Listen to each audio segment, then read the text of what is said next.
بسم الله الرحمن الرحيم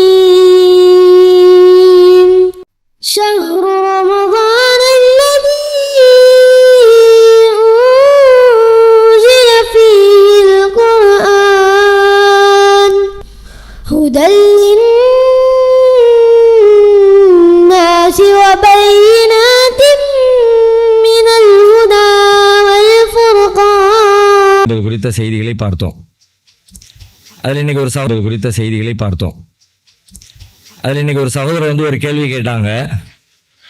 நீண்ட நெடிய காலமாக அவருடைய வாழ்க்கையில் சிரமம்னு சொல்கிறதுக்கு ஒன்றுமே இல்லாமல் அல்லாஹ் ரொம்ப பரக்கத்தா செல்வத்தில், குடும்ப வாழ்க்கையில், பிள்ளைகள் விஷயத்தில் எல்லாமே ரொம்ப மகிழ்ச்சியாக, ரொம்ப சிறப்பாக அப்படி தான் போய்கிட்டு இருக்குது. அதில் சொல்லிக்கொள்கிற வகையில் எந்த நிகழ்வுகளுமே பெருசாக எங்களுக்கு சிரமங்கள் ஏற்படலை. ஆனால் நல்ல முறையில் போய்கிட்டு இருந்தது. இப்போ திடீர்னு ஓராண்டு காலமாக அப்படியே எல்லாத்தையும் தலைகீழாக புரட்டி போட்ட மாதிரி ஒட்டு மொத்தமாக எல்லா பக்கமும் அடியாக இருக்குது. ஏதோ இந்த பக்கம் ஒரு துன்பம், அந்த பக்கம் ஏதோ ஒன்றுனா எல்லாம் திருந்துறக்காண்டி, நினைவுபடுத்துறக்காண்டி ஏதோ தர்றான்னு பார்க்கலாம். பொருளாதார ரீதியாக பார்த்தா அதில் நாங்கள் ஒரு பெரிய குடும்ப ரீதியாக பெரிய பின்னடைவை சந்திச்சிட்டோம். குடும்ப ரீதியாக பார்த்தா மனைவி கணவருக்கு மத்தியில் சிக்கல் வந்து எங்களுக்கு இடையில் ஒரு பெரிய பிணக்கு உண்டாகி அதை தீக்கிறதுக்கு ஜமாத்தா பள்ளியாசலாம் ஏறி அலைஞ்சிக்கிட்டு இருக்கிறோம். அதுக்கிடையில் பிள்ளைங்களுக்கும் எனக்கும் மத்தியில் சங்கடம் உண்டாகி அவங்களும் எங்களை விட்டு விலகி நிற்கிற 3 பேரும் 3 துருவமாக பிரிஞ்சு போன அந்த மாதிரி ஒரு சூழல் உண்டாயிடுச்சு. அதோடு சேர்த்து குடும்பத்தில் நோய் நொடிகள் அப்படின்னு எடுத்துக்கிட்டு ஆஸ்பத்திரிக்கு போயிட்டு அதுக்கு செலவு பண்ணி உடம்பு ஆரோக்கியத்தை பாதுகாக்கிற வேலை, இப்படி பல வகைகளில் நாங்கள் சோதனையால் சூழப்பட்டிருக்கிறோம். ஏற்கனவே நல்லா தானே இருந்தோம். குடும்ப ரீதியாகவும் பிரச்சனை இல்லை, பிள்ளைகள் வெளியில் பிரச்சனை இல்லை, ஆரோக்கியத்தில் பிரச்சனை இல்லை, இந்த மாதிரி பொருளாதாரத்தில் சிக்கல் இல்லை, அப்படிலாம் ஒரு தன்னிறைவோடு இருந்தோம். இப்படி எல்லாமே தலைகீழாக புரண்டு போய் கிடக்குது, அதுக்கு என்னவா இருக்கும் காரணம் அப்படின்னு வந்து ஒரு கேள்வியை கேட்டாங்க. நேற்று நாம் சொன்ன அதே பதில் தான். நமக்கு வந்து சிந்தித்து பார்க்குற நேரத்தில் சில நேரங்களில் நாம் என்ன தவறு செய்தோம், இவ்வளவு பெரிய அளவுக்கு எல்லாம் நம்மளை சோதிக்கிறதுக்கு நம்ம அப்படி பெருசாக என்ன பண்ணிட்டோம் அப்படி நமக்கு ஒரு கேள்வி எழலாம். ஆனால் நம்மளால் கரெக்டாக அதை அனலைஸ் 100% கண்டறிய முடியாது. சில நேரங்களில் கண்டறிய முடியும், பல நேரங்களில் நம்ம இந்த சமூக வாழ்க்கையில் கலந்து பழகி நிறைய தவறுகள் நமக்கு தவறாகவே புறப்படுறதே இல்லை. அப்படியே நம்ம கடந்து போய்கிட்டே இருப்போம். அது தவறு நம்ம கவனத்துக்கே வர்றதில்லை. அப்போ அந்த மாதிரியான தவறுகள்ல இருந்தெல்லாம் நம்ம பாதுகாப்பு பெறவும், மன்னிப்பை பெறவும், அல்லாஹ்வுடைய நெருக்கத்தை பெறவும் அல்லாஹ் நாம் அறியாத விதத்தில் கூட அல்லாஹ் நமக்கு செய்வான். ஆனால் அல்லாஹ் உத்தரவாதமாக ஒரு செய்தியை சொல்கிறான். அதை மட்டும் நாம் இதில் தெளிவாக ஒரு நம்பிக்கை வைக்கணும். என்ன சொல்கிறான் அப்படின்னா, ذَلِكَ بِأَنَّ اللَّهَ لَمْ يَكُنْ مُغَيِّرًا نِعْمَةً أَنْعَمَهَا عَلَى قَوْمٍ حَتَّى يُغَيِّرُوا مَا بِأَنفُسِهِمْ. அல்லாஹ் ரப்புல் ஆலமீன் ஒரு சமூகத்திற்கு அவன் கொடுத்து கொண்டிருக்கிற அருளை மாற்றக்கூடியவனாக இல்லை. ஒரு சாராருக்கு அவன் கொடுத்துக்கிட்டு இருக்கிற அருள், கிருபைகள், உதவிகள் எல்லாத்தையும் அல்லாஹ் கொடுத்துக்கிட்டே இருப்பான். அல்லாஹ் டக்குன்னு அதை மாற்ற மாட்டான். ஹத்தா யுகையிரும் மாபி அன்ஃபுஸிஹிம், அவர்கள் தங்களை மாற்றிக்கொண்டாலே தவிர அல்லாஹ் அவர்களுக்கு செய்து கொண்டிருக்கிற அருளை மாற்ற மாட்டான். அவன் அல்லாஹ் நமக்கு ஏற்கனவே நிறைய செல்வத்தை தந்து நல்ல தன்னிறைவோடு வாழ வச்சான், குடும்பத்தில் நல்ல மகிழ்ச்சியை தந்தான், பிள்ளைங்களுக்கும் பெற்றோர்களுக்கும் மத்தியில் நல்ல உறவை தந்தான், உடம்பு ஆரோக்கியத்தில் ஒரு நல்ல ஆரோக்கியமான வாழ்க்கையை தந்தான். எல்லாம் தந்த ரப்புல் ஆலமீன் அந்த அருள்ல நியாமத்துக்களை மாற்றிக்கொள்கிறான். அப்படின்னா அந்த மாற்றத்தின் பின்னால ஏதோ ஒரு சிக்கல் இருக்குது. நீ உன்னை மாத்திக்காத வரைக்கும் அல்லாஹ் மாற்ற மாட்டான். அல்லாஹ் ரப்புல் ஆலமீன் நமக்கு உத்தரவாதம் தர்றான். இதுக்கு ஒரு உதாரணம் கூட குர்ஆன்ல சொல்லி காட்டுறான். வலரபல்லாஹு மஸலன் கரியத்தன், ஒரு ஊரை அல்லாஹ் உங்களுக்கு உதாரணமாக சொல்லுகிறான். வலரபல்லாஹு மஸலன் கரியத்தன் காலத் ஆமினத்தன் முத்துமையின்னத்தன். அந்த ஊர் எப்படி இருந்துச்சுன்னு கேட்டா நிம்மதியா இருந்துச்சு, அமைதியா இருந்துச்சு, ஒரு பிரச்சனையும் இல்லை. குர்ஆன்ல அல்லாஹ் சொல்லக்கூடிய ஒரு ஊமை இது. காலத் ஆமினத்தன் முத்துமையின்னத்தன், அமைதியா இருந்துச்சு, நிம்மதியா இருந்துச்சு. யஅ்திஹா ரிஸ்குஹா ரகதம் மின் குல்லி மக்கானின், அந்த ஊருக்கு தேவைப்படக்கூடிய எல்லா வகையான ரிஸ்கும் எல்லா புறங்களில் இருந்தும் வந்தது. உலகத்தினுடைய நாலாபுறங்கள்ல இருந்தும் அந்த ஊருக்கு, ஏன்னா ஒரு ஊருக்கு தேவைப்படுகிறது வந்து அந்த ஊர்ல மட்டுமே கிடைச்சிடும்னு சொல்ல முடியாது. உலகத்தின் பல்வேறு பகுதிகளில் உற்பத்தி செய்யக்கூடிய பல பொருட்களும், பல தானியங்களும், உணவு வகைகளும் எல்லாம் கிடைச்சதுன்னா ரொம்ப சிறப்பா இருக்கும். அந்த ஊர்ல ரொம்ப கம்மியாக தான் உற்பத்தி ஆகும். அப்ப யஅ்திஹா ரிஸ்குஹா மின் குல்லி மக்கான், எல்லா புறங்களிலிருந்தும் அந்த ஊருக்கு தேவைப்படக்கூடிய ரிஸ்கை அல்லாஹ் வழங்கி கொண்டே இருந்தான். ஃபகஃபரத் பிஅன்ஹுமில்லாஹ், அவர்கள் அல்லாஹ்வுடைய அருளுக்கு, நியாமத்துக்கு நன்றி மறந்தார்கள். ஃபகஃபரத் பிஅன்ஹுமில்லாஹ், அவர்கள் அல்லாஹ்வுடைய இந்த அருளுக்கு நன்றி மறந்தார்கள். இவ்வளவு செய்யப்படுகிறது, அவன் கணக்கில் எடுத்துக்கவே இல்லை. இவ்வளவு தூரம் அருள் வந்து சேர வருதுன்னு சொன்ன உடனே அந்த சேர்ந்திருக்கிற அருளுக்கெல்லாம் நன்றி செலுத்துறதா இருக்கணும்ல. ஆனா எதையுமே அவன் கவனத்திலே எடுக்கல. இப்ப நம்மகிட்ட பாருங்க, கிட்டத்தட்ட நம்ம எல்லாருமே இந்த ஸ்டேஜில் இருக்கிறோம். நம்ம எப்போ அல்லாஹ்வுடைய அருள் என்று ஒன்றை குறித்து சிந்திக்கிறோம்னு யோசிச்சு பாருங்க. எப்போ அந்த அருள் தடைபடுகிறதோ அப்பதான் அந்த அருளுடைய நன்மை நமக்கு தெரிகிறது. உடம்பு நடந்துகிட்டே இருக்கிறோம், நடக்க முடியாம போயிடுச்சு அப்படின்னு உடனே அப்பா நடக்க முடியலையா, எவ்வளவு பெரிய சிரமமாயிடுச்சு, அல்லாஹ் ஏதாவது உதவி செய்ய மாட்டானா, அல்லாஹ் அருள் புரிய மாட்டானா, அல்லாஹ் இந்த துன்பத்திலிருந்து நம்ம நீக்கிற மாட்டானா அப்படின்னு அல்லாஹ்விடத்துல கெஞ்சுறது எப்ப நடக்குது? எப்ப அருளா தெரியும். நடந்து கொண்டிருப்பது அருள் என்கிற அந்த உண்மை எப்போ புரியுதுன்னு கேட்டா நடக்க முடியாம போகும்போதும். கை விரல்கள் பிடிச்சு கொண்டிருக்கிற இந்த விரல்கள் திடீர்னு பிடிக்க முடியாம போகும்போது, பிடிக்க முடியாம போற எவ்வளவு பெரிய சிரமம். அப்ப பிடிச்சுக்கிட்டு இருக்க எவ்வளவு பெரிய அருள். பிடிக்க முடியாம போறது சிரமம், பிடிச்சுக்கிட்டு இருக்க எவ்வளவு பெரிய அருள். அப்ப இவ்வளவு பெரிய அருள் அல்லாஹ் தந்தானே, தந்துகிட்டு இருக்கிற டைத்துல என்ன செஞ்ச? இப்ப அதை நிப்பாட்டின உடனே குய்ய முறைகள் கத்துற, அழுகுற, புலம்புற, ஐயோ அப்படி ஆயிடுச்சு இப்படி ஆயிடுச்சுங்கிற. அப்ப இவ்வளவு தந்தானப்பா, தந்ததுக்கு நீ என்ன செஞ்ச? ஏதாவது செய்யணும்ல, நன்றியோடு இருக்கணும்ல. அந்த நன்றி உனக்கு இல்லையே. இப்ப அந்த ஊருக்காரங்களுக்கு அல்லாஹ் அப்படிதான் சொல்றான், அன்னவும் இல்ல. வேற என்ன செஞ்சாங்கன்னு அல்லாஹ் சொல்லலாம். அவங்களுக்கு அல்லாஹ் செஞ்ச அருளுக்கு அவங்க நன்றி இல்லாம நடந்துக்கிட்டாங்க. நன்றி கேட்ட தரமா நடந்தாங்க. இப்ப நம்ம நன்றி கேட்ட தரமா எல்லா வகையிலும் இருக்கிறோம். நமக்கு கொடுத்திருக்கிற ஒவ்வொரு நேரமும் நீங்க சிந்திச்சு பாருங்க. இன்றைக்கு காலையிலிருந்து மாலை வரை வேணாம், இப்போ ஒரு 2 மணி நேரம் எடுத்துக்கங்க, ஒரு 1 மணி நேரம் எடுத்துக்கங்க. இந்த 1 மணி நேரம் 2 மணி நேரம் இடைவெளியில நாம எவ்வளவு இறைவனின் அருளை சுவைத்திருக்கிறோம், அனுபவித்திருக்கிறோம். அந்த மாதிரி எந்த அருளுக்காவது இப்படி ஒரு அருளை கொடுத்தியாங்களா அப்படின்னு அதை நினைச்சு இந்த 2 மணி நேரத்துல ஒரு அருளுக்கு நாம நன்றி சொல்லி இருப்போமா? ஆனா இந்த 2 மணி நேரத்துல யோசிங்கன்னா அவ்வளவு சொல்லலாம். இப்ப நம்ம உட்கார்ந்துகிட்டு இருக்கிறோம், உட்கார்றது அருளா இல்லையா? பல பேருக்கு உட்கார முடியலையே, உட்காரவே முடியலையே, படுத்தே தான் கிடக்கணும், எந்திக்க முடியல, உட்கார முடியல. அப்ப அந்த வியாதியோட கம்பேர் பண்ணி உட்கார்ந்துகிட்டு எவ்வளவு பெரிய அருள் எல்லாம் உட்கார வச்சிருக்காங்க. நல்ல முறையில் மூச்சு விட முடியல, ஆக்சிஜன் தூக்கி வந்து ஆஸ்பத்திரியில் போட்டு வச்சிருக்காங்க, மூச்சு விட்டுக்கிட்டு இருக்கிறோமே. டீயை கொடுக்காங்க, டீயை தூக்கி வாயில வச்சு குடிக்கிறோமே. டீயை குடிக்கிற நேரத்தில் அந்த டீ உள்ள போகுது, அவருடைய சுவையை உணர்றோமே, அது உள்ள இறங்குது. இது ஒண்ணுக்குள்ளே ஒரு அருள் இருக்குதா இல்லையா? சுவை உணரல அப்படின்னா அதுக்காக வேண்டி போய் ஆஸ்பத்திரியில் கிடக்குறாங்களே. சரிங்க, வந்த உடனே சிறுநீர் கழிக்க வேண்டிய தேவை வந்துச்சு, போய் சிறுநீர் கழிச்சிட்டு வந்தோமே, ஃப்ரீயா போயிடுச்சு. போறது எவ்வளவு பெரிய அருள், போகாம உள்ள உட்கார்ந்துக்கிட்டு இருந்தா எவ்வளவு பெரிய சிக்கல். அதுக்காக வேண்டி ஒவ்வொரு மனுஷன் எவ்வளவு பாடுபட்டு இருக்கிறான். மலம் கழிக்க முடியல, காலையில் ஆனோட மலம் சிக்கலாயிடுச்சு அப்படின்னு சொன்னா மலச்சிக்கல்னால பெரிய ப்ராப்ளம் வருது, எல்லா நோய் அதுக்குள்ளதான் வருது அப்படின்னு சொல்லிட்டு மருத்துவரை தேடி ஓடிக்கிட்டு இருக்கிறாங்களே. நாம மலத்தை ரொம்ப ஒண்ணுமே இல்லை, ஃப்ரீயா போனோம், உட்கார்ந்தோம், எல்லாம் ராகத்தான் வெளியாக்கி கொண்டு வந்துட்டான், நாம வெளியே வந்துட்டோமே. அது குறித்து சிந்திச்சோமா? ஒரு தண்ணியை கையில எடுத்தோம், கையில எடுக்கிறது கையை உதவி செஞ்சுச்சே, இந்த கை வளைஞ்சிச்சே, கை ஆற்றல் பெற்றுச்சே, இதெல்லாம் எப்படி நடந்தது? அந்த தண்ணியை தூக்கி கொண்டு வந்து முகத்துல கழுவுனமே, வாயை கொப்பளிச்சமே, காலை கழுவுனமே. அந்த தண்ணீர் என்பது எவ்வளவு பெரிய அருள். தண்ணியை குடிச்சமே, சாப்பிட்டமே, உட்கார்ந்தமே, ஏசியை போட்டமே. நம்ம பெரும்பாலும் இந்த பருப்பொருட்களை பற்றிய நியமத்துகளை மட்டுமே கணக்கில் எடுத்துக்கொண்டே இருக்கிறோம். சிக்கல் என்ன கேட்டா, நாம நியமத்துன்னு பெரும்பாலும் நம்முடைய கவனத்தில் என்ன தெரியுமா? கார் இருந்தா நியமத்து, வீடு இருந்தா நியமத்து, ஏசி இருந்தா நியமத்து, பெரிய பதவி இருந்தா நியமத்து, நிறைய காசு பணம் இருந்தா நியமத்து.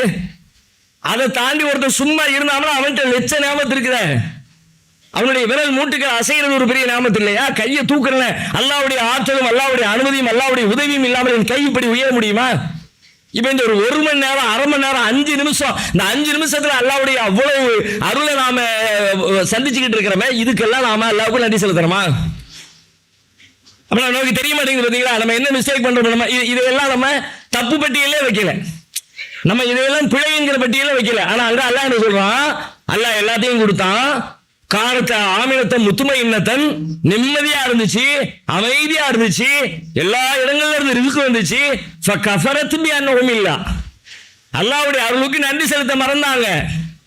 ஃபஅலாகஹல்லாஹு லிபாஸல் ஜூஇ வல் ஹௌஃபி பிமா கானூ யஸ்னஊன், அவர்கள் நன்றி செலுத்த மறந்த நன்றி கொண்டதின் காரணமாக அவர்களுக்கு பசி என்கிற ஆடையையும் பயம் என்கிற ஆடையையும் அல்லாஹ் ரப்பல் ஆலமீன் அணிவித்தான். லிபாஸல் ஜூஇ வல் ஹௌஃப், பசி, சாப்பாடு எல்லா பக்கமும் வந்துச்சு, இப்ப சாப்பிடுறதுக்கு ஒண்ணுமே இல்லை. வல் ஹௌஃப், நிம்மதியா இருந்தாலும் இப்ப உயிரை கையில பிடிச்சிக்கிட்டே இருக்கான். எப்ப எவன் வருவான்னு தெரியலையே, எப்ப கேச போடுவான்னு தெரியலையே, எப்ப தூக்கி உள்ள போடுவான்னு தெரியலையே, எப்ப துப்பாக்கி சுடுவான்னு தெரியலையே, எப்ப முன்னு வைப்பான்னு தெரியலையே, எப்ப ஆளை காலி பண்ணுவான்னு தெரியலையே அப்படின்னு போட்டு முழிக்கிறோம்ல.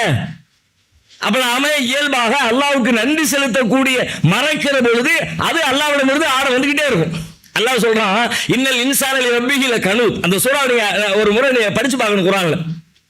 அந்த குதிரைகளை பற்றிய பண்புகளை எல்லாம் சொல்லிட்டே வருமா. வல் ஆதியாத்தி லபஹா ஃபல் மூரியாத்தி கத்ஹா ஃபல் முகீராத்தி சுப்ஹா ஃபஅஸ்ர்ன பிஹி நக்ஹா ஃபவஸத்ன பிஹி ஜம்ஹா. ஒரு குதிரையை பற்றியான வர்ணனைகள். அந்த குதிரை எப்படி வருது, அது எதிரிகளின் கூட்டத்துக்குள்ள பாஞ்சு போகுது, அப்படி புழுதி பறக்குது, அப்படி நெருப்பு தெரிக்கிற அளவிற்கு ஓடுது, அப்படியெல்லாம் ஒரு எஜமானனுக்கு அவ்வளவு பெரிய உதவிகளை செஞ்சு கொடுக்குது. ஆனா அந்த குதிரைக்கு அந்த எஜமானன் செய்யக்கூடிய உதவிகள் என்ன, ஒன்றும் பெருசா கிடையாது. ரொம்ப அற்பமா கொஞ்சம் சாப்பாடு கொடுக்குறான், தண்ணி வைக்கிறான், பராமரிக்கிறான்.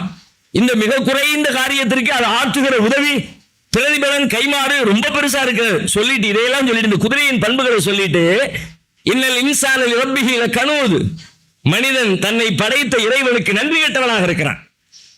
அந்த குதிரைக்கு நன்றி இருக்குதுப்பா, மனுஷன் உனக்கு நன்றி இல்லையே. அப்ப நன்றியை நாம தவற விடுவது கூட, நன்றி சொல்லுவதை தாமதப்படுத்துவது கூட, நன்றி செலுத்தாமல் இருப்பது கூட அல்லாஹ்விடமிருந்து நமக்கு சமிக்கைகள் வருவதற்கு, துன்பங்கள் துயரங்கள் வருவதற்கு அது கூட ஒரு காரணமாக அமைந்திருக்கிறது என்று திருமறை குர்ஆன் நமக்கு சுட்டிக்காட்டுவதை பார்க்கிறோம். ஆகையினால நாம பாவங்களை விட்டு விலகுவது என்பது மிக முக்கியமான, அது குறித்து சிந்திப்போம், அதிலிருந்து விலகுவோம், அல்லாஹ்விடத்துல சரணடைவோம், அல்லாஹ்விடத்துல மன்னிப்பு கேட்போம். இனிமே நான் அந்த பக்கம் திரும்பி படுக்கவே மாட்டேன் அல்லாஹ், அந்த பக்கம் நான் தலை வச்சே படுக்க மாட்டேன் அல்லாஹ் அப்படின்னு அல்லாஹ்விடத்துல உத்தரவாதம் கொடுப்போம். நல்லவர்களாக நம்மை மாற்றிக்கொள்ள முயற்சி எடுப்போம். அதன் வழியாக அல்லாஹ்வின் பேர் அருளை நாம் அனுபவிக்க ஆரம்பிக்கலாம். சரி, இப்ப பாவம் செய்யக்கூடாது, பாவங்களால் துன்பம் வருகிறது, பாவம் செய்யக்கூடாது அப்படின்னு சொன்னா பாவம் ஏன் செய்கிறோம்? பாவம் செய்யக்கூடாது, ஓகே, செய்யக்கூடாதுன்னு சொன்னோன்னு செய்யாம இருந்துருவோமா? பாவம் செய்யக்கூடாது, துன்பத்துக்கு தான் காரணம். அப்ப நம்ம பாவம் செய்யக்கூடாது, தீமை செய்யக்கூடாது, தவறுகளில் ஈடுபடக்கூடாது. ஓகே, தவறுகளில் ஈடுபடக்கூடாது அப்படின்னு சொன்ன உடனே, அது தெரிஞ்சுக்கிட்ட உடனே டக்குன்னு தவறுகள் இருந்தாலும் விடுவிட்டு எல்லாமே அவளியாக வருமா டக்குன்னு? அதுவும் சாத்தியம் இல்லை, அதுலேயும் சிக்கல் இருக்கிறது. அப்படின்னா அடுத்து நாம சிந்திக்க வேண்டிய மிக முக்கியமான ஒரு கேள்வி, நான் பாவம் செய்யக்கூடாது என்று சொன்னால் பாவம் என்றால் என்ன, அது ஏன் ஏற்படுகிறது, அந்த பாவம் என்னில் ஏற்படாமல் இருப்பதற்கு என்ன வழி, அதை கண்டறிஞ்சு அதை சரி பண்ணாம எப்படி என்னுடைய துன்பங்களுக்கான மூல காரணத்தை கண்டறியாம துன்பத்திலிருந்து விலக முடியாதுன்னு சொன்னமோ, அந்த மாதிரி பாவம் ஏன் ஏற்படுகிறது, பாவங்களுக்கான மூலக்கூறு எங்க இருக்கிறது என்பதை கண்டறிந்து அதை சரி செய்யாமல் பாவத்திலிருந்து நம்மால் மீள முடியாது. சரி, பாவத்திற்கான காரணங்கள், மூலக்கூறுகள் என்ன என்று நாம் சிந்தித்து பார்த்தால் பல காரணங்கள் இருக்கிறது. அதில் மிக முக்கியமான ஒரு காரணம், படைத்தவனை பற்றிய அறிவில் நமக்கு குறைபாடு ஏற்படுவது பாவங்களுக்கான முக்கியமான காரணம். உங்கள் அஸ்னான் மல்டி ஸ்பெஷாலிட்டி பல் மருத்துவமனை, பல் மற்றும் வாய் சம்பந்தப்பட்ட அனைத்து விதமான நோய்களுக்கும் எங்களிடம் சிறப்பு சிகிச்சை அளிக்கப்படும். அஸ்னான் மல்டி ஸ்பெஷாலிட்டி பல் மருத்துவமனை, கலெக்டர் அலுவலகம் அருகில், நாகர்கோவில். நீங்கள் அனாதை குழந்தைகளை ஆதரிக்க விரும்புகிறீர்களா? தந்தை இழந்து தரமான உணவின்றி, நல்ல உடைகளின்றி, சரியான வழிகாட்டுதலின்றி அனாதைகளாக வாழும் இந்த குழந்தைகளுக்கு உதவும் கரங்கள் தான் தாருல் இல்ம் உதவும் கரங்கள். அல்லாஹ்வின் உதவியால் 2010 10 குழந்தைகள் என்று ஆரம்பிக்கப்பட்ட இந்த உதவும் கரங்கள் சமூகத்தில் கவனிப்பாரற்று அதிகரித்து வரும் அனாதை குழந்தைகளை கருத்தில் கொண்டு தற்போது 160 குழந்தைகளுக்கு மேல் பொறுப்படுத்தி செயல்பட்டு வருகிறது. இவர்களின் கண்ணீரை துடைத்திட நீங்கள் தாராளமாக உதவுங்கள். உங்கள் ஜகாத் மற்றும் சதக்காவை அனுப்ப வேண்டிய முகவரி தாருல் இல்ம், நம்பர் 64, பார்த்தசாரை தெரு, பழைய வண்ணாரப்பேட்டை, சென்னை 21. வெப்சைட் தாருல் இல்ம் hh.com. தொடர்புக்கு 9840725020 9600055060. இறைவனை பற்றிய ஞானம், இறைவனை பற்றிய அறிதல் இருக்கிறது. அந்த அறிதலில் நமக்கு ஏற்படுகிற கோளாறுகளும் குறைபாடுகளும் நம்ம இயல்பாகவே பாவம் செய்கிறவர்களா மாற்றிக்கொண்டே இருக்கிறது. பொதுவா நாம எல்லாரும் என்ன நினைச்சுக்கிட்டு இருப்போம்னு கேட்டா, அல்லாஹ்வை பற்றி, அல்லாஹ் நம்புறது, இறை நம்பிக்கை இஸ்லாத்துல முக்கியமானது. இறை நம்பிக்கையில தப்பு செய்யக்கூடாது. இறை நம்பிக்கையில தப்பு செய்யறது அப்படிங்கிறது இறைவனுக்கு செய்யக்கூடிய பாவங்கள் அப்படின்னு சொன்னா, தொழாம இருக்கிறது, நோன்பு வைக்காம இருக்கிறது, அல்ல அல்லாஹ்வுக்கு இணை கற்பிக்கிறது, அந்த மாதிரியான காரியங்கள் தான் இறை நம்பிக்கையில் ஓட்டை ஏற்படுத்துகிற காரியங்கள்னு நாம நினைக்கிறோம். பெரும்பாலும் அப்படிதான் நினைச்சுக்கிட்டு இருக்கிறோம். ஆனா உண்மையில இறை நம்பிக்கை சரியா இல்லை. இறைவனை அவன் யாரு, அவன் எப்படிப்பட்டவன், என்ன செய்வான், எப்படி இருப்பான் அப்படிங்கறத கரெக்டா நீங்க புரிஞ்சு உங்க உள்ளத்துக்குள்ள இறைக்கலன்னு சொன்னா, அது இறைவனுக்கும் உங்களுக்கு உண்டான தொடர்பு மட்டுமில்ல, வாழ்க்கையின் எல்லா இடங்களிலும் பிரதிபலிக்கும். உங்களுடைய சமூக வாழ்க்கையில் நீங்கள் தவறிழைப்பதற்கு இறைவனை பற்றிய நம்பிக்கையில் ஏற்படுகிற குறைபாடு சமூக வாழ்க்கையில பிரதிபலிக்கும், உங்களுடைய தொழில் துறையில பிரதிபலிக்கும், உங்களுடைய குடும்பத்தில் பிரதிபலிக்கும், உங்களுடைய தனிநபர் ஒழுக்கத்தில் பிரதிபலிக்கும். எல்லா இடத்திலையும் அல்லாஹ்வை புரிய வேண்டிய விதத்தில் கரெக்டா புரிஞ்சுக்கிட்டோம்னா எல்லா இடத்துலையும் பெர்ஃபெக்டா இருக்கிற நிலைக்கு நாம தயாராகிறோம். இவன் உதாரணம் நமக்கெல்லாம் தெரிஞ்ச ஒரு செய்தி. சில மக்கள் இறந்து போனவர்களை அவங்கள தங்களுடைய சிபாரிசுக்காக வேண்டி அழைக்கிறாங்க. அவளியாக்கள், நாதாக்கள், பெரியார்கள், இவங்க எங்களுக்காண்டி அல்லாஹ்விடத்துல பரிந்து பேசுவார்கள் அப்படின்னு அவங்க அங்க போய் பிரார்த்தனை செய்யறாங்க. ஷஃபாஅத் பரிந்துரைக்கு வேண்டுகிறார்கள். சரி, இந்த பரிந்துரைக்கு வேண்டுகிறார்களே, பரிந்துரைக்கு வேண்டுகிறவர்கள் ஏன் எப்படி வேண்டுகிறார்கள்? அது சரியா தவறா? அது தவறு. ஏன் தவறு? அல்லாஹ்வை பற்றியான புரிதல் அவங்களுக்கு சரியா இல்லை. அல்லாஹ் எங்கேயோ இருக்கிறான், தூரத்துல இருக்கிறான், நம்மளை விட்டு ரொம்ப தொலைவில் இருக்கிறான். அதனால அல்லாஹ்வுக்கு பக்கத்தில் இருக்கிற ஆட்களை பிடிச்சி நம்மளை பத்தி சொல்லி அல்லாஹ்விடத்துல ரெக்கமெண்ட் பண்ண சொல்லி நாம சொர்க்கத்துக்கு போயிடலாம் அப்படின்னு நினைக்கிறாங்க. அதன் விளைவு தானே இது. அப்படி நினைக்கிறதுனால தானே அவுலியாக்களே நீங்க எங்களுக்காண்டி துவா செய்யுங்க, அவுலியாக்களே நீங்க எங்களுக்காண்டி அல்லாஹ்விடத்துல பரிந்து பேசுங்க அப்படின்னு அவங்க பரிந்துரைக்க வேண்டி போய் நிக்கிறாங்க. ஆனா உண்மையில அல்லாஹ்வை பற்றி சரியாக புரிந்தால் அல்லாஹ்ட்ட ஏன் பரிந்துரை? அல்லாஹ்வே கேட்கறான். வயகூலூன ஹாவுலாயி ஷுஃபஹாவுனா இந்தல்லாஹ், இவர்கள் எல்லாம் அல்லாஹ்விடத்திலே தமக்காக பரிந்து பேசும் என்று அவர்கள் சொல்லுகிறார்கள். குல்லவியை கேளுங்கள், அத்து நபிஊனல்லாஹ பிமா லா யஅலமு ஃபிஸ் ஸமாவாத்தி வலா ஃபில் அர்த், வானங்களிலும் பூமியிலும் அல்லாஹ்வுக்கு தெரியாத எதையேனும் இவர்கள் சொல்லிவிட போகிறார்களா? உன்னை பத்தி என்கிட்ட அவர் சொல்லுவார்னா, உன்னை பத்தி எனக்கு தெரியாத ஏதாவது மெசேஜ் அவளே சொல்லுவாரா? அல்ல அப்படிதான். அந்த கேள்விக்கு தானே அர்த்தம். சிபாரிசு பண்றேன்னு என்ன அர்த்தம்? இவரை பத்தி உனக்கு தெரியாதுப்பா, நான் சொல்றேன், தெரிஞ்ச ஆளு, நல்ல பையன், ஒழுக்கமா இருப்பான், கடையில வேலையை சேர்த்துக்க, நம்பி கல்லால உட்கார வைக்கலாம். இது ஓனருக்கு தெரியாது, கம்பெனி மேனேஜருக்கு தெரியாது. அதனால இடையில இருக்க நண்பர் என்ன பண்றாரு? போய் ரெக்கமெண்ட் பண்றாரு. அப்ப மேனேஜருக்கு தெரியாததை, முதலாளிக்கு தெரியாததை ரெக்கமெண்ட் பண்ணுகிறவர் எடுத்து சொல்வதை போல இவரு உன்னை பத்தி தெரியாததை எனக்கு சொல்ல போறாரா கேட்கிறான். இந்த அவுளியா ஒரு ஆளை கூட்டு வந்தீங்க, இந்த அவுளியா உன்னை பத்தி எனக்கு தெரியாத ஒரு மெசேஜ, நம்ம ஊர் பையன் தான், நல்ல பையன் தான், இல்ல கொஞ்சம் பார்த்து ஏதோ சின்ன சின்ன தப்பு தண்டா பண்ணிட்டான், அதுக்காண்டி நீ அவனை தண்டிச்சிடாத, அவனை சொர்க்கத்துக்கு அனுப்பிடு அப்படின்னு உன்னை பத்தி எனக்கு தெரியாத மெசேஜ் இருக்குதா? குல் அத்து நபிஊனல்லாஹ பிமா லா யஅலமு ஃபிஸ் ஸமாவாத்தி வலா ஃபில் அர்த், வானங்களிலும் பூமியிலும் அல்லாஹ் அறியாதவற்றை அல்லாஹ்வுக்கு அவர்கள் சொல்லிக் கொடுக்க போகிறார்களா?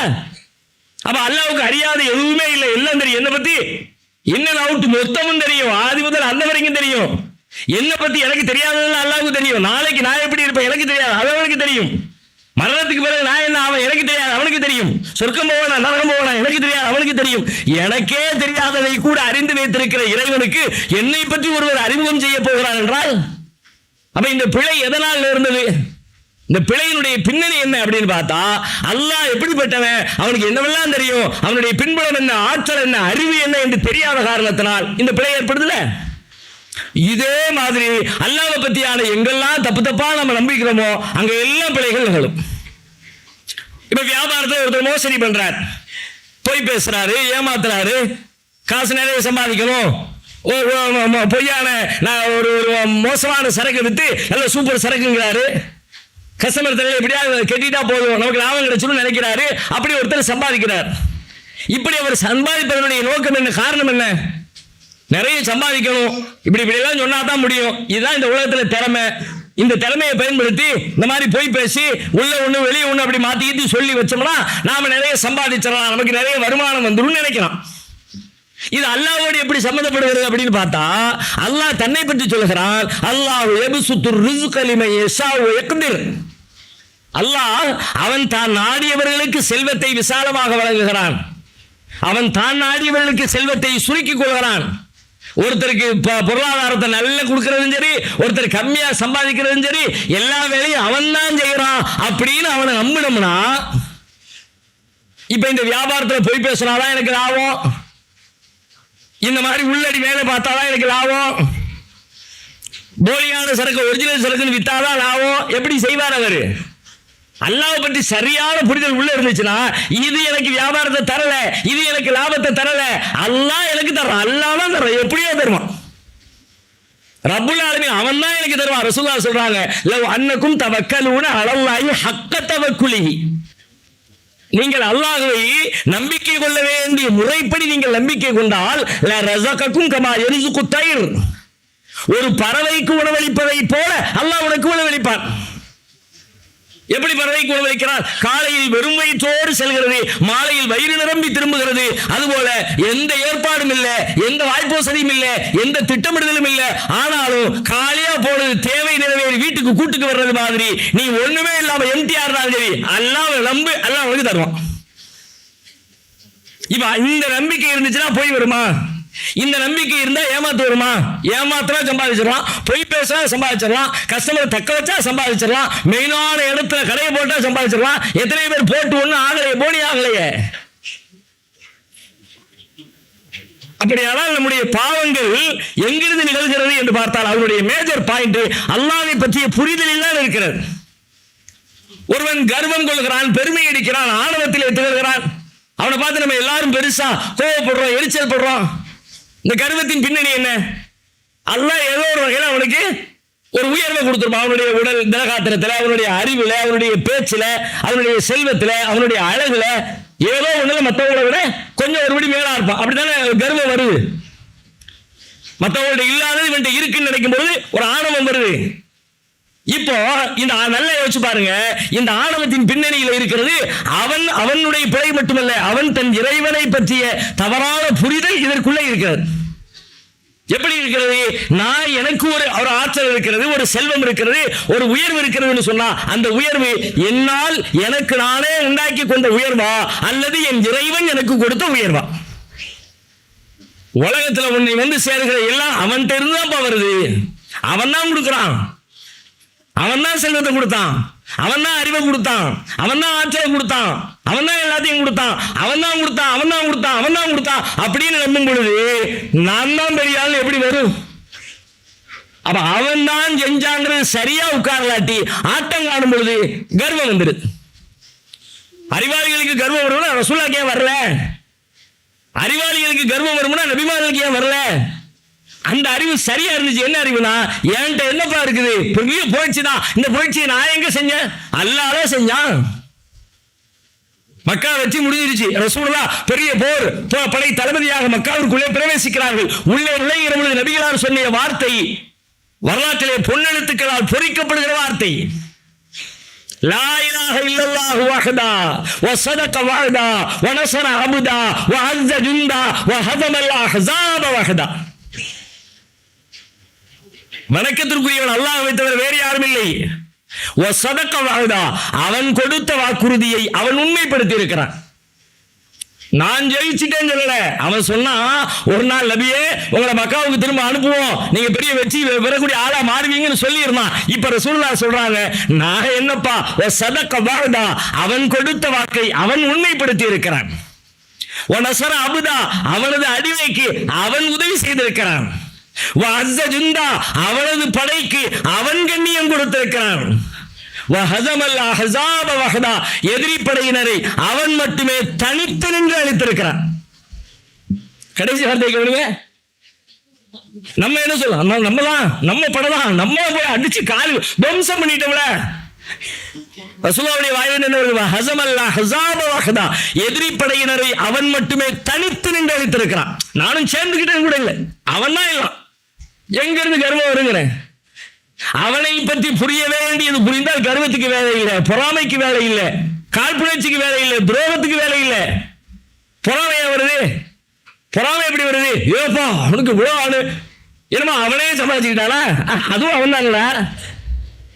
எதனால பொறாமை வந்துச்சு? அவனே உன்னை விட மேம்பட்டுட்டானோ, நம்ம கீழே இருக்கோம், அவன் மேல போயிட்டானே, நமக்கு அவ்வளவு திறமை இல்லை, அவனுக்கு அவ்வளவு திறமை வந்துருச்சு. பொறாமை நியாயம் இருக்கிறது. நீ கீழே இருக்கிறது அவன் ஏற்பாடு, அவன் மேல இருக்கிறது அவன் ஏற்பாடு, ரெண்டுமே உனக்கு சம்பந்தம் இல்லாது பிறகு என்ன பொறாமை? அல்லாஹ் கேட்கிறான்ல, அம் யஹ்சுதூன الناس على ما آتاهم الله من فضله. அல்லாஹ் தனது அருளை அவர்களுக்கு வழங்கி இருப்பதை பார்த்து மனிதர்கள் மீது இவர்கள் பொறாமை கொள்கிறார்களா? அல்லாஹ் கொடுத்ததுக்காண்டி இவன் மேல என்ன பொறாமைப்படுற? நீ அவன் மேல பொறாமைப்படு. ஒருவேளை அப்படி சொன்னா கூட அப்படித்தானே வரணும். பொறாமை அங்கிட்டு போட்டா கூட ஓகே, ஏன்னா கொடுத்தல அவன். இப்படி நம்முடைய வாழ்வின் எல்லா பிழைகளின் பின்னணியிலும், எல்லா தவறுகளின் பின்னணியிலும் படைத்த இறைவனை பற்றிய புரிதல் ஒளிந்திருக்கிறது. தௌஹீத் தான் பேஸ். நீங்க மற்றதையெல்லாம் பேசுறீங்களோ இல்லையோ, இன்னைக்கு நாம இந்த தௌஹீத் இருந்து அப்படியே கொஞ்சம் கடந்து வந்திருக்கிறோமோ என்று நமக்கு ஒரு காலத்தில் தௌஹீத் ரொம்ப பேசணும், ரொம்ப ஆழமா பேசணும், திரும்ப பேசணும். ஆனா இப்போ அந்த தௌஹீதை குறித்து பேசுவதையோ அல்லது பேசுவதை கேட்பதையோ கொஞ்சம் நமக்கு சங்கடம் வருது. ஏதோ தெரிஞ்சதுதானே, கேட்டதே கேட்டுக்கிட்டு பேசதே பேசிக்கிட்டு. புதுசா ஏதாவது டாபிக் இருக்கா? இந்த புது டாபிக் நோய் எப்படித்தான் இப்படி பரவி இருக்குன்னு தெரியாது. இந்த யூடியூப் சமூக எல்லாம் புதுசா வந்துகிட்டே இருக்குல்ல. ஏன்னா கோடிக்கணக்கான பேர் பார்ட்டிசிபேட் பண்றான். சாப்பிட்றவன் போறான், ஒண்ணுக்கு இருக்கிறவன் போடுறான், எல்லாரும் போட்டுக்கிட்டே இருக்கான், மேட்டு வந்துகிட்டே இருக்கா, புதுசு புதுசா கிடைக்குது. அது மாதிரி இங்க வந்தாலும் புதுசு புதுசா கிடைக்கா. என்ன புதுசு புதுசா கிடைக்கா? முதல்ல தௌஹீத் பேசுறவங்க சரியாயிட்டமா? நம்முடைய எதிர்பார்ப்புகளை மாற்று பேச்சாளர்கள், ஆலிம்கள், மக்களுக்கு உரை நிகழ்த்துகிறவர்கள் சில விஷயங்களை பேசுவதன் பின்னணியில பார்வையாளர்களாக இருக்கிற நம்முடைய பொறுப்பு முக்கியமாய். நம்ம எதை ரசிக்கிறோமோ அதான் அவர் கொடுக்கிறார். நீங்க ரெண்டு பேரும் என்ன கருத்து அதையே திரும்ப திரும்ப அப்படின்னு இது பிடிக்கிற போல இருக்கு, அப்ப டாபிக் விட்டுருவோம், அடுத்த டாபிக் மாறிடுவோம். நபிகளாருடைய வாழ்க்கையில நபி ஸல்லல்லாஹு அலைஹி வஸல்லம் ஆரம்பத்துல 13 ஆண்டு கால பிரச்சாரம் மக்காவுல பண்ணுனாங்களே, இந்த மக்காவுடைய பிரச்சாரத்தை எடுத்து பாருங்க. ரசூலுல்லாஹ்வுடைய பிரச்சாரத்தின் மைய கேந்திரமா எது இருந்துச்சு? குர்ஆன் நெடுகிலும் ஏராளமான நூற்றுக்கணக்கான ஆயிரக்கணக்கான வசனங்கள் எல்லாம் எதை பத்தி பேசிச்சு? எல்லாம் அல்லாஹ் பத்தி மட்டுமே பேசிச்சு. மதீனாவுக்கு வந்த பிறகுதான் பாவங்களை பற்றி, தீமைகளை பற்றி. மது அருந்தாதே, ஏன் மக்காவுல பேசுறாங்க? என்ன மது அருந்த மதுனுடைய கேடு எல்லாருக்கும் தெரியும் தானே, குடிக்கிறவங்களுக்கு எல்லாம் தெரியும் தானே, புத்தி பேரிச்ச அனுபவிக்கிறாங்கல்ல. இப்ப நாமளே முஸ்லீம் இல்லாத மக்களுக்கு தாவா செய்கிற நேரத்தில் இப்ப நம்ம என்ன ட்ரெண்ட் கடைபிடிக்கிற பார்த்தீங்களா? பொதுவான மேட்டரை பேசுவோம். இஸ்லாம் எவ்வளவு அழகான மார்க்கம் பார்த்தீங்களா? இங்க மது குடிக்க கூடாதுன்னு சொல்லப்பட்டிருக்கு தெரியுமா?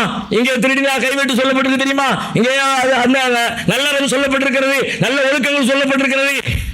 இதெல்லாம் இரண்டாம் பட்சம். முதல்ல பேச அல்லாஹ் பத்தி சொல்லு, அது கரெக்டா இறங்கிடுச்சுனா இது எல்லாம் ஒரு நாள்ல சரி பண்ணிடும். விபச்சாரத்திலிருந்து மீட்டெடுப்பது, கொலையிலிருந்து மீட்டெடுப்பது, புறத்திலிருந்து மீட்டெடுப்பது, பொய்யிலிருந்து மீட்டெடுப்பது, அநியாயத்திலிருந்து மீட்டெடுப்பது, எதையெல்லாம் ஒத்த செகண்ட் ஒரு வரி செய்திதான். அல்லாஹ் கூடாதுன்ட்டான், அல்லாஹ் குடிக்காதுன்ட்டான், அல்லாஹ் விபச்சாரம் பண்ணாதுன்ட்டான், அல்லாஹ் போய் பேசாதுன்ட்டான், அல்லாஹ் புறம் பேசாதுன்ட்டான் அப்படின்னு ஒத்த வரி செய்தியில எல்லாத்தையும் சுத்தமாக்கிடலாம். இதுக்கு அரை மணி நேரம் 1 மணி நேரம் பயானோ செயல் திட்டமோ எதுவுமே தேவையில்லை. ஒரு நிமிஷத்துல அப்படி நடந்துச்சுல சஹாபாக்கள் வாழ்க்கையில. மதுவிலேயே ஊறி போறவங்க அல்லாஹ் குடிக்க கூடாதுன்னு சொல்லிட்டான், உடனே தெருவுல ஊத்துறாங்க. ஹதீஸ் கேட்கிறோமே, எப்படி ஊத்துறாங்க? அப்படிதான் இருக்கும். அல்லாஹ்வை பத்தி கரெக்டா உட்கார வச்சாச்சுன்னா அவனே சொல்லிட்டாங்களா? பிறகு என்ன பாருக்கு, மாத்திரை என்ன இருக்கு? எத்தனையோ இந்த மாதிரி ஒழுக்கம் சார்ந்த செய்திகள் இருந்துச்சு ரசூலுல்லாஹ் காலத்துல. எதையும் ரசூலுல்லாஹ் ஆரம்பத்தில் டச் பண்ணவே இல்லை. அவங்க ஃபுல் கான்சென்ட்ரேஷன் எது இருந்துச்சுன்னு கேட்டா முழுக்க முழுக்க அல்லாஹ்வை அறிமுகப்படுத்துவது, அவனுடைய பண்புகளை, அவனது ஆற்றலை, அவனது சிந்தனையை, அவனது திறமையை, அவனது நிர்வாகத்தை, அவன் யார், அவன் எப்படிப்பட்ட ரப்பு, அவன் எப்படிப்பட்ட இலாஹ் என்பதை உலகத்திற்கு சொல்லிக் கொடுப்பது. இதுதான் 13 வருஷம் திரும்ப திரும்ப திரும்ப குர்ஆன் நெடுகிலும் பாருங்கள். அவன் அவன் அவன் அவன் அவன் தான் வானத்தை படைத்தான், அவன் தான் பூமியை படைத்தான், அவன் தான் உங்களை படைத்தான், அவனே சிரிக்க வைக்கிறான், அவனே ஆட வைக்கிறான், அவனே நோய் தருகிறான், அவனே நிவாரணம் தருகிறான். நபிமாருடைய வரலாறு எல்லாம் அப்படிதான் பேசு. ويطعمني ويسقين وإذا مرضت فهو يشفين وأنه هو أضحك وأبكى وأنه هو أمات وأحيا وأنه خلق الزوجين الذكر والأنثى. அவன் தான் சிரிக்க வைக்கிறான், அவன் தான் அழ வைக்கிறான், அவன் தான் உயிரை கொடுக்குறான், அவன் தான் மௌத்தை கொடுக்குறான், அவன் தான் சாப்பாடு கொடுக்குறான், அவன் தான் தண்ணியை கொடுக்குறான், அவன் தான் நிவாரணத்தை கொடுக்குறான். எல்லாம் அவன் தான் அவன் தான் அவன் தான் அவன் தான். இப்ப நம்ம அதான் தெரியுமே, தெரியல, வாய் சொல்லுது தெரியுமே, உள்ளத்துல இல்லை. திரும்ப திரும்ப கேட்டு கேட்டு சிந்திச்சு சிந்திச்சு உள்ள இறக்கி எல்லா நேரத்திலையும் அவன் அவன் அவன் அவங்கிறத நினைப்ப கொண்டு வந்துகிட்டே இருந்தோம்னா அதுக்கப்புறம் பாவங்கள் ரொம்ப ஈஸியா நம்ம விட்டு விடும். உட்கார்ந்து இருக்கிறோம், அவன் தான் உட்கார வச்சான். அல்லாவுக்கே எல்லா புகழும். உட்கார்ற நேரத்தில் அல்லாவுக்கு ஒரு நன்றி போடுங்களேன், சொல்லுங்களேன். எதையெல்லாமோ சிந்திக்கிறோம், என்னெல்லாமோ யோசிக்கிறோம். ஒவ்வொரு நிகழ்வுகள் நடந்தே இருக்கிற தருணங்களையும் எழுகிற தருணத்தில் அல்ஹம்துலில்லாஹ் சொல்றதுக்கு 1000 செய்தி இருக்கிற. எத்தனை மூட்டுக்கள் வேலை செஞ்சா உட்கார்ந்து இருக்கிறது எந்திக்க முடியும்? குடிக்கிற தண்ணி உள்ள போய் இறங்கணுமே, உள்ளுக்குள்ள ரத்த நாளங்கள் எவ்வளவு ரத்தம் எங்க இருந்து ஓடி பாஞ்சு சீர வச்சு உள்ளுக்குள்ள போய் எல்லா வேலைகளையும் பார்த்து சிறுநீருக்கு உணவை சேர்க்க முடியும்? அவன் தான் குடிக்க வச்சான், அவன் தான் சிரிக்க வச்சான், அவன் தான் எல்லாம் செஞ்சான். அப்படின்னு அவனை முன்னிறுத்தி முன்னிறுத்தி முன்னிறுத்தி அவனை பற்றிய விஷயங்களை உள்வாங்கி உள்ளத்துக்குள்ளே ஆழமாக எவ்வளவு தூரம் இறக்குகிறோமோ அவ்வளவு தூரம் நாம் மிக எளிதாக பாவத்திலிருந்து விடுபட முடியும். இன்னும் சில வழிகளை அல்லாஹ் ரப்பல் ஆலமீன் கற்றுத் தந்திருக்கிறான். இன்ஷா அல்லாஹ் வரக்கூடிய நாட்களில் தொடர்ந்து நாம் பார்க்கலாம். அஸ்ஸலாமு அலைக்கும் வரஹ்மத்துல்லாஹி வபரகாத்துஹு.